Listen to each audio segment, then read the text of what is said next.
l'atmosphère baseball. Déjà, on retrouve nos bons vieux amis des capitales de Québec. L'été 2013 sera encore une fois des plus captivantes.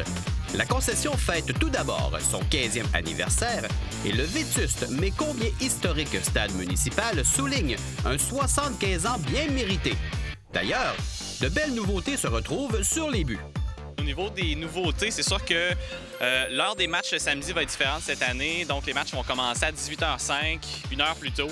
Donc ça va permettre, après le match, on va inviter les gens à se déplacer sur la terrasse pour des prestations artistiques, que ce soit des chansonniers, des groupes, des groupes du coin.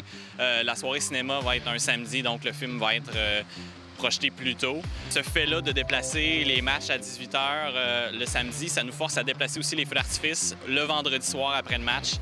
Donc on garde la même formule, mais on change d'une journée, donc on devance les feux d'artifice. Ça, c'est pour amener encore plus de dynamique et plus d'ambiance à l'intérieur du stade municipal. Oui, bien aussi, pour le samedi, on s'est dit que les gens, peut-être, veulent faire autre chose après le match. Donc, aller en ville, ça leur permet de ne pas sortir trop tard du stade municipal. Puis aussi, les gens qui sont allés faire les commissions pendant la journée restent en ville. Donc, on peut retourner à la maison, peuvent venir directement au stade là, après leur journée à Québec. On l'a mentionné précédemment, 15 ans pour les capitales, 75 ans pour le stade municipal. J'ai l'impression qu'on aura droit à un cours historique tout au long de la période estivale.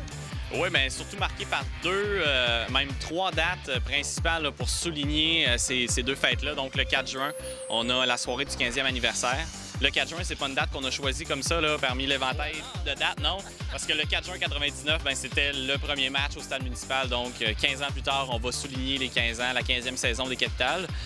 Donc, il va y avoir des anciens joueurs invités, des anciens employés qui vont être aussi invités à participer à la fête avec nous.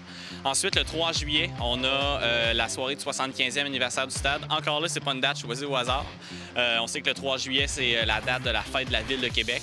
Donc, on va intégrer la fête du stade municipal qui est propriété de la Ville de Québec à la programmation globale là, de cette journée à Québec. Également, le 13 juillet, depuis quelques années, on fait la soirée du Temple de la Renommée, ici au stade, où est-ce qu'on va officiellement admettre et installer la plaque sur le mur qui a été inaugurée il y a 2 ans ici.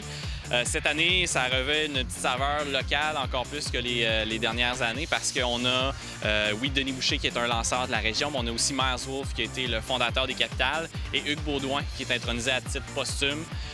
Monsieur Baudouin était le fondateur des Carnavals de Québec. Et donc, pour cette partie-là, on va jouer avec l'uniforme des carnavals qu'il y avait là, dans les années 70. Qui dit 2 anniversaires dit organisation de plusieurs promotions. Il faut toujours intéresser l'amateur qui franchit les tourniquets du stade municipal. On va aussi essayer de redonner le plus possible le stade à la population.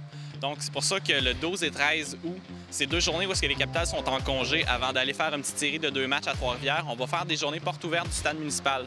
Donc, on va vraiment là, permettre aux gens de venir visiter les raccoins qu'ils n'ont peut-être jamais vus dans le stade. Donc, ça va être une belle journée. Puis, il y a sûrement un match d'anciens Capitales qui va se greffer à la programmation là, de ces 2 journées-là. C'est le fun de voir que maintenant, il y a nos amis de Trois-Rivières et ça va amener une dynamique différente, une belle rivalité entre les 2 équipes.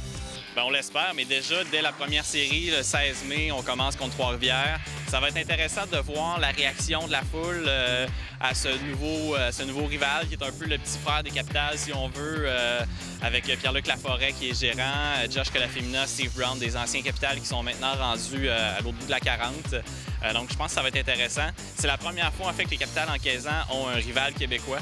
On n'a jamais eu la chance de pouvoir jouer à l'intérieur de la province. Il y avait eu Ottawa il y a quelques années, mais là, c'est vraiment une première pour une rivalité locale avec une petite touche régionale, si on veut. En terminant, parlons maintenant du premier week-end. Bon, de l'ouverture locale, et il y aura une soirée spéciale le 18 aussi? Oui, la soirée où est-ce qu'on va remettre les bagues aux joueurs qui étaient de l'édition 2012 qui a remporté le 4e championnat consécutif de la Ligue Can-Am. Donc, ça va être une soirée festive, encore une fois, où est-ce qu'il y a certains joueurs qui ne sont pas de retour cette année, mais qui vont revenir pour l'occasion chercher leurs précieux bijoux. Donc, depuis maintenant 4 ans, c'est une soirée qu'on inscrit au calendrier promotionnel. On n'a pas le choix parce que il faut donner les bagues aux joueurs. Donc, rendez-vous au stade municipal à compter du 16 mai. Les Aigles de Trois-Rivières seront les visiteurs. Voici une belle façon de montrer aux nouveaux rivaux des capitales que s'ils veulent détrôner les représentants québécois, ils devront aiguiser leur serre et montrer leurs couleurs rapidement. Bref, un début de saison captivant.